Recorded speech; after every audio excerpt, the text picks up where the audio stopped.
Dogfoot Holler, y'all. I'm Michael, my nephew Colt's behind the camera today. Alright, so we're in the garden and we're talking about some of the stresses of gardening. Now, you see right here that I got my collards and I got my cabbages and they're nice and pretty. And, well, that makes you happy to see stuff like that. But what don't make you happy and what can stress you out is when you first start planting things. Now, what I mean by that is with the seeds that you plant in the ground, take time. They take time to come up.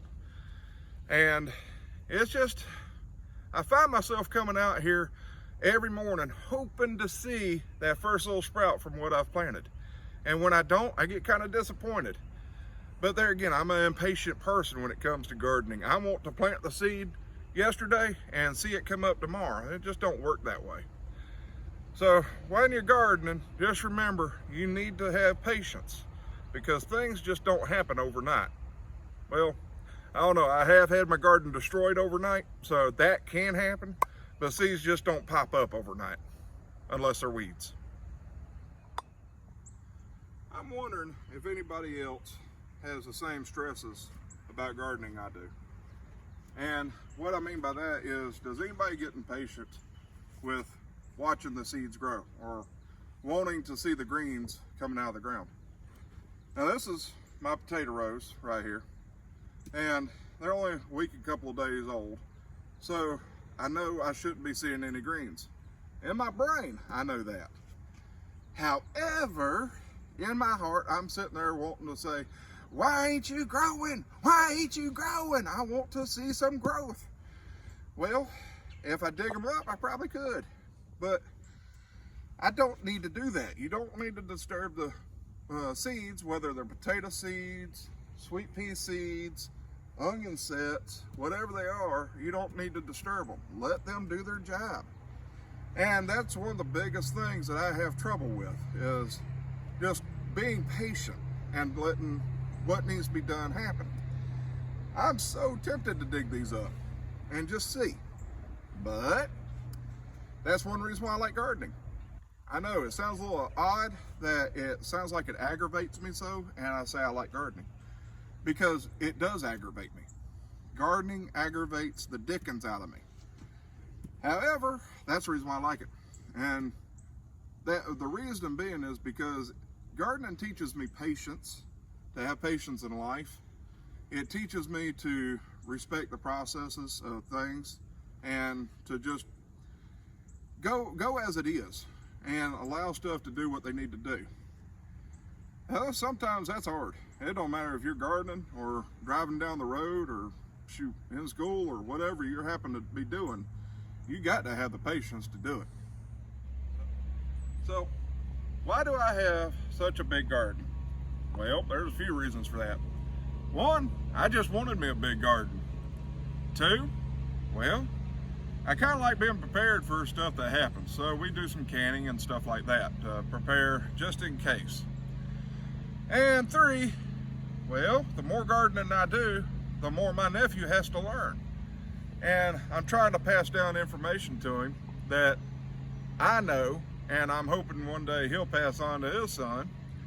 But it's just the information that's passed down that he may never use, and I hope he only uses it for just because he wants to, not because he has to. But if he has to, he can call back on the information I give him and look at what he needs to do and get her done. Now, as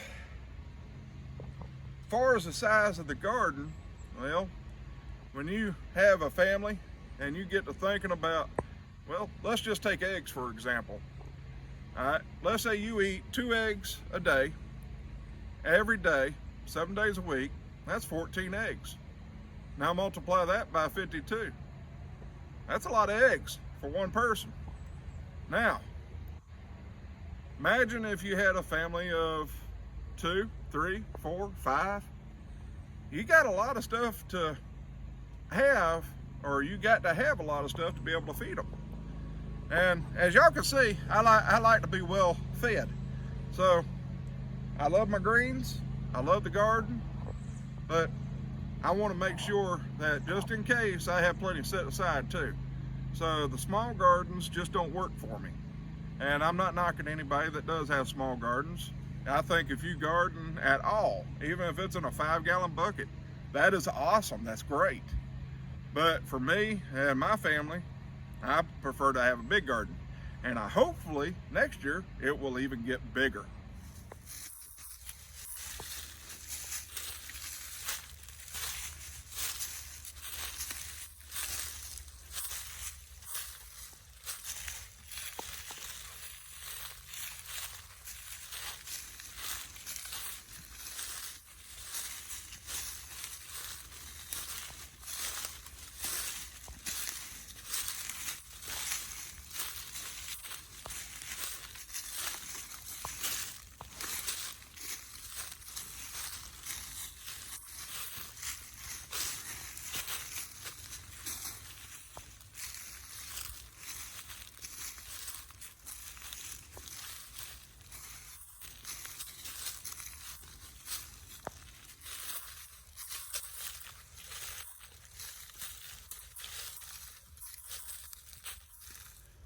A frogfoot holler tip. If you find yourself a little stressed out, y'all, take a walk. Enjoy nature. Find out what's in your woods or what's on your property. Just enjoy what's there.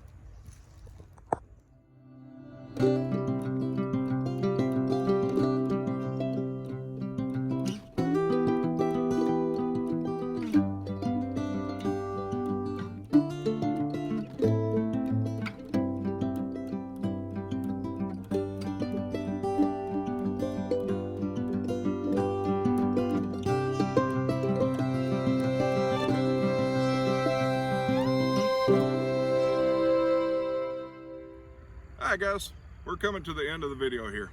And just one little more froggy tip here. Alright, don't be scared of planting long-term plants. And what do I mean by long-term plants? I mean trees, fruit trees. This right here is a pear tree. As you can see, it's in bloom. And I have three other trees behind me that are fig trees. They ain't blooming yet. They still look like just old skeleton sticks. So no real reason to focus on them. But I'm hoping in March we'll get a normal cold snap like we normally do because of these blooms. And I want these blooms killed off because the tree is still too young to support any real fruit bearing. So I want to make sure that if the cold don't kill the blooms, I'm out here picking the fruit off, so I ain't got to worry about coming out here and the limbs doing that. But we also have blueberry plants, and we have scuppernons, and we have a grapevine, well, 2 grapevines that just got planted last year. But I always want to plant long-term stuff because at some point it's going to take off and I ain't really going to have to pay attention to it. All I'm going to have to do is go out there and pick the fruit from it. I know one thing, we got our blueberry bushes, we probably got 15, 20 gallons of blueberries off our blueberry bushes last year. Lord, we've made blueberry jelly and blueberry jelly and blueberry jelly and blueberry juice and blueberry juice, and you know what, I think I was just about to turn blue.